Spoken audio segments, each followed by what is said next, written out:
What's up YouTube, Dale here from Zephyr, and today, thanks to Battles of Legend Monster Mayhem, I'm going to be bringing you a $100 or less budget competitive build for Blue Eyes Primite.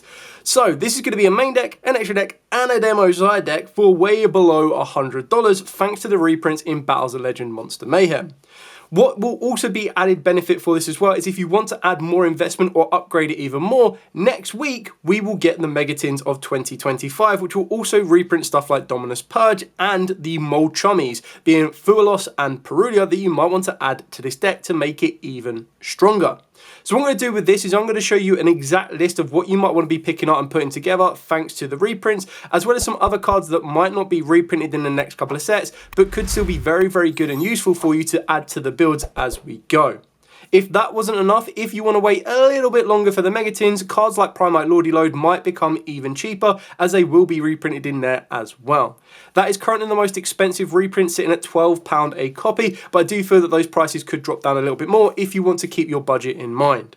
So with all of that out of the way, please smash that like button, hit that notification bell, and subscribe so you don't miss out on any more upcoming content. Starting off with the almighty Blue Eyes White Dragon. Now we're going to want to be playing 2 of this one because 3 can get a little bit too much, and another reason that I personally only like to play 2 is that I do like to play the 1 Blue Eyes Jet Dragon.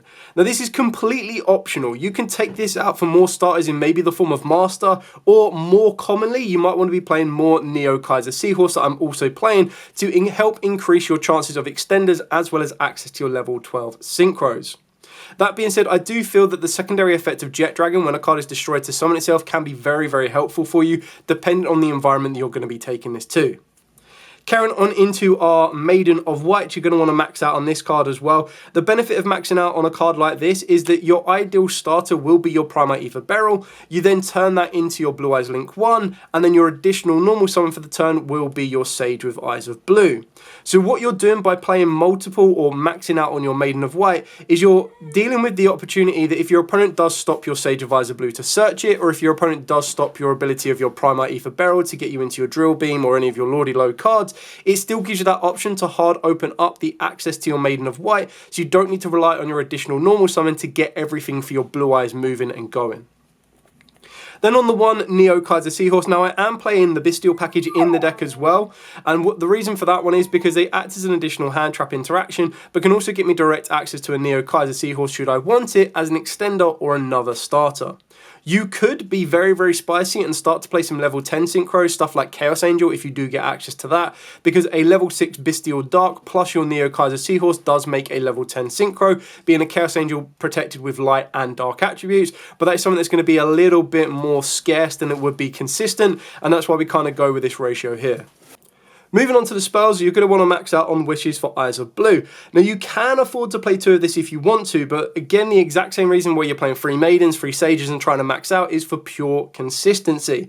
If anything, you could argue that one of these could become Pot Prosperity, but then you'll just be falling down the trap of the good old-fashioned Family Guy meme of, why would I have Wishes when I could have the random option of Pot Prosperity, which could also be Wishes. So it's okay maxing out on this one. Yes, it does kind of suck if you open up multiple of it, and it is one of the biggest ash baits around because you activate this discarding the card. You're technically neg 2 already if they ash you, but what you got to remember is that you already have the Primite cards that are going to try and drag out these interactions from your opponent, so that you should be free to activate Wishes when you need to. Not to mention you can also be set off of True Light, but another benefit is if you can save that True Light effect to not have to set your Wishes, you're going to be in a much better position as you're building your field. Then for the 1-offs, we've got the 1 Roar of the Blue-Eyed Dragon, 1 Mausoleum, and then 1 True Light and 1 Majesty. Pretty standard on the lineup on that one. I can't imagine at any times you might want to play more of this. I know sometimes a double Mausoleum might come up because if your opponent gets rid of it, then it's a little bit tricky to fall back on. But the best thing about Blue Eyes is it doesn't need to rely on one specific card. It's not like if you out Mausoleum, I can't play. It's one of the ones where if you out Mausoleum, okay, I need to find a different ways to adapt. And the deck just has natural ways of being able to do it, as well as ways to be able to recycle the True Light, which is why you only need to play 1 copy. Moving into the Primite cards, now again, dependent on your budget access, depending on whether these cards are going to be additionally reprinted in the Megatins or not outside of the Lordy Load, you can adapt the ratios of what you have access to. Your ideal go-to starter will be your Primite Dragon Ether Beryl. Now these currently sit at £7 on Tier 0 games for a secret rare copy. You get a playset for £21 and that's before you even use discount, so it's not going to be breaking the bank. This is one that I would probably prioritize over the Lordy Load, but again, some people can do it the other way around, where you go 3 Lordy Load, 2 Primites, or you go 3 Primites and 2 Lordy Load. The reason that I would prioritize these over the Lordy Load is because we already know that that is guaranteed to be reprinted in the Mega Tins. And on top of that one is this is your ideal starter. The reason this is your ideal starter is it can bridge you into your Lordy Load. It can bridge you into your Drill Beam, and it can also bridge you into your Primite Fusion. Now this is one of the cards that's going to be quite important for you to be able to pick up, because this is a card that is not going to be due a reprint, and it wasn't a card that was in the Blue Eye Structure deck. Alongside the Primite Ether Fusion monster as well, which is actually a really kind of cool floodgate against Yummies, which can be quite useful for you, again depending on what type of budget you're working with. But when a Primite Fusion is 60 pence and then a Fusion monster is £1.50, again discount, if you're going to be buying the rest of the Primite cards, just becomes even cheaper. Free Primite Lordy Load if you have access to it. If you want to be rushing out and paying £12 a copy, by all means do so. But if you want to hold it back a little bit more and wait for that reprint in the Megatins to see where the price fluctuates or changes, then you can do. The best thing about the Primite Lordy Load is it just gives you a bit more resilience. It gives you one of the ones that if your opponent has Nibiru, if your opponent has interacted with your field at any particular point, you can always fall back on the second effect of the Lordy Load to get you another Blue Eyes from the deck. Another benefit of being able to get 2 Blue Eyes out of your deck and into rotation is that your Primite Fusion monster becomes even more consistent if you're trying to make it that way. For the Primite one-offs, we do play the 1 Drill Beam and the 1 Primite Fusion. So the Drill Beam, again, as mentioned, is being reprinted or has been reprinted in the Battles of Legend as a secret rare for £3. I believe the Ultra is about £2.50, and again, you can get them a little bit cheaper if they are going to be in the Megatins. The Primite Fusion, you get to fusion summon a Dragon Fusion monster from your extra deck by shuffling its materials from your field, grave, and or banishment into the deck, including a normal monster. You can banish this card from the grave to add a level 5 or higher Primite monster, which at the moment in time we're not going to be playing anything like that. But the benefit of something like this is it can also bridge you into your Blue Eyes Fusion monster, should you want to. You don't have to, but it gives you that benefit of another way to get you into your Tyrant Dragon, or you can bump up your Tyrant Dragon to 2, but I still quite like the option of Tyrant Dragon or the Primite Fusion monster. Then for the rest of the deck, we are on 15 hand traps. It's just kind of like the go-to right now. You can play breakers, but I feel that hand traps gives you a bit more balance. Now, depending on what you have access to, I'll talk about what you could put in for the Perulias, for the Mole Chummies, and the Fluolos, and also with your Dominus Purges as well. So Ash Blossom, I think, is like unarguable. You're going to be playing 3 of this card regardless. I like to play 3 Bestials. You could choose to not play them or not even play all 3 of them. You could just play a Magnum if you wanted to. I actually like these. Now, the reason I quite like these is they act as extenders, they act as disruptors. It's obviously going to be more effective in certain matchups. So what I'm saying by this one is if you're only going to be playing Crystron Canines or you're only going to be facing Vanquish Soul Canines, you're probably not going to want to play the Bestials to help you interact with your opponent. You're probably going to go for something like DD Crows. That's when you can sub them out. It's also another very easy flex spot for your Fualosses, for your Purges, or your Perulias. You have all of those different options available to you. Then got 2 Ghost Ogres and 2 Nibirus. These are just like hand traps of choice. You don't have to play them, but again, flex spots. So straight away, that's 7 spots we've opened up. They can very easily be your free Perulia, your free Fualos, or your free Purges, you name it. I don't mind the 2 Effect Vader because this is the only hand trap that is directly searchable in the deck, and usually more times than not, you'll know if your opponent has a Maiden in the hand if they go additional normal summon or normal summon of a Sage and then choose to search out an Effect Veiler instead of a Maiden. And then the final hand trap of choice will be free Infinite Impermanences. This becomes even stronger when you do add into the fact of Dominus Purge, and that's when you would take out the attributes that clash. So straight away, the easiest swap out would be free Dominus Purges in for the free Bestials. And again, that really kind of comes down to how cheap they're going to be after the Megatins, and also how easily accessible they're going to be to you as an individual with the budget you are working with. So that's it for the entire main deck. Most of this came in the Blue Eye Structure deck. So really, really cheap, really, really easy to pick up. And then the Primite stuff that didn't come in the Structure deck has just been reprinted in Battles of Legend. And as mentioned, some of it, if not all of it, will be reprinted in the Megatins as well. So very easy to pick up.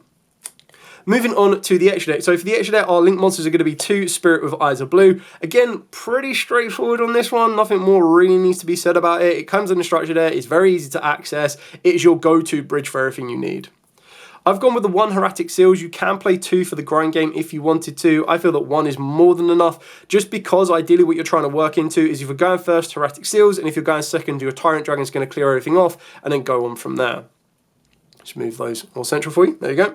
For the fusion monsters, 1 Blue Eyes Tyrant as your ultimate aggressor. Your Neo Blue Eyes Ultimate, if you were to play 3 Blue Eyes, you could actually summon this off of Primite Fusion, which would be really, really funny. But more times than not, this is your send target or your equip target from Wishes, and then you're going to get it to the graveyard to give you target protection. And then we do have the 1 Primite Dragon Nefer Berzalus. So this requires a Primal monster and a normal monster. It gains 1000 attack for each normal monster used for its fusion summon. Negate the activated effects of monsters your opponent controls whose levels, ranks, or link ratings are less than or equal to the number of normal monsters in your field or graveyard. If this card is sent to the field to the graveyard, you get to special on a normal monster from the deck in defense position. Now the idea is you want to get a Blue Eyes to your graveyard, and in doing so, this will then negate all level 1 monsters. So it's a direct out to Yummies or direct protection against Yummies. If you are not interested in doing anything like that, you're not facing Yummies or anything along those lines, you take this card out, you go for a second Tyrant Dragon, very easy swap. You could also go for a 3rd Blue Eyes Spirit Dragon, which I think is going to be quite useful for the current format. It's just one of the ones that I wanted to open up the door to play some level 12s because they also got reprinted, or one of them got reprinted recently in Rarity Collection 4, and the other one has literally just been reprinted in Battles of Legend for us, and it comes from a £20 Ultra Rare to a £4 Secret Rare. So your targets to summon off the back of your Blue Eyes Spirit Dragon will be your Negator in the form of your Blue Eyes Ultimate Spirit Dragon. I like the idea of Azure Eyes, again, completely optional. This is another one that could become the 3rd Spirit Dragon, but it's just one of them ones that you get an Azure Eyes on the field, it protects from destruction effects, it provides a Blue Eyes every standby phase, your standby phase to be specific, and it's just a really, really kind of cool, like, grind game card. Then Ancient Fairy of Life to help you push for the OTKs. Again, not reprinted and not in the structure deck, but it's a super rare from Alliance Insight, really cheap and easy to pick up. Lightstorm Dragon, I think this has been reprinted in the Megatins. I swear I've seen it get an upgrade somewhere. I could be wrong, but either way, it's a common, very easy to pick up. I quite like Black Rose Moonlight Dragon. You don't have to play it, but I like it as an option. I do like that option against Yummy, again, using that as an example to be able to return the monster on the field back to the hand, so then they can't go into the link 1, and then it automatically means that they have to already open up Surprise. Keep in mind, you're not going to do that if they go Cupsy Search Out Surprise, but keep that in mind. And then for the 2 12s, we've got the 1 Crimson Dragon and the 1 Stardust Surf Divine Dragon. You can go with Cosmic Blazer. You can add Cosmic Blazer to this lineup if you wanted to as well. You can focus more on level 12 Synchros. You have a lot of flexibility with this deck, which is what is so good about Blue Eyes, is you can play many different variants. You can invest a little bit. You can invest a lot. It's kind of just one of these ones that's just nice and round and all incorporating for everyone involved. So that's it for the entire extra deck. Now to show you the side deck. So the side deck really comes down to the environment you're taking it to, but I've tried to keep in mind that a lot of our cards are hand traps, so it means the rest of the side deck really kind of wants to be breakers for more success going second. And then our budget alternative to a Molchemy right now is going to be our Fantastical Dragon Phantasme. Now again, this gets even more consistent if you were to utilize cards off of the back of your Bestials, but what I like about this is you summon it down against a Link playing opponent, it gives you target protection, it lets you refresh your hand as well and put some cards back into the deck that you might not have wanted to see. For the breaker options, I've gone with 3 Book of Eclipse. It's just kind of like the spell of the format right now. 3 Dark Rule No More. You can swap these out for Forbidden Droplets if you have access to them. You can go for Trio Tactics Frost again if you have access to them. Again, you could put in some of your Draw and Lock Birds that also got reprinted in the structure decks, but the idea for Dark Rule No More is I wanted to go for a breaker style. And the reason you would do that is because you activate something like Dark Rule No More, and then just make your Tyrant Dragon, and Tyrant Dragon will clear off all the monsters. I've then gone with 3 Forbidden Chalice. I just like this as another option to kind of play around Infinite Impermanence, and you'd probably take these out if you get Purges because they'll give you the double up of what you need. But what I liked about this is for the pure fact that when your opponent thinks you've put a monster on the field or you've committed to the field, they don't need to worry about an Imperm. You do the exact same thing but with a Forbidden Chalice. These can also be very easily Solemn Judgments as well that will give you a little bit more to work with. The last 3 cards is Dragon Mine, so common from Alliance Insight again, very easy to pick up, very cheap, very good again in the Blue Eyes strategy, because all you need to do is have a monster that has 2500 original attack or defense, which all of your synchros that you're going to be aiming to go for or end your field with in Spirit Dragon will have. Blue Eyes has, and you're just able to kind of set this up. Now, obviously, it gets a bit awkward if they try and clear your Blue Eyes off, but if they try to do that, you just chain the Dragon's Mind anyway. So it's just a really kind of cool option. Judgment is another option you can add to this. I wouldn't really replace the Dragon's Mind for Judgments. I feel that you could find another space in this demo side deck that is really cheap and easy to swap out for Judgments if you wanted to. But this just kind of gives you a complete deck to give you everything you need to and kind of give you a lowdown on what's to come for Blue Eyes, what you could possibly be looking for, and just that next step of evolution with the Blue Eyes without needing to break the bank, which I think is really, really nice. Anyway, thank you so much for watching. If you do have any questions at all, by all means, comments down below. As always, I'm more than happy to answer them. But for now, as absolutely always, stay safe and of course, happy dueling.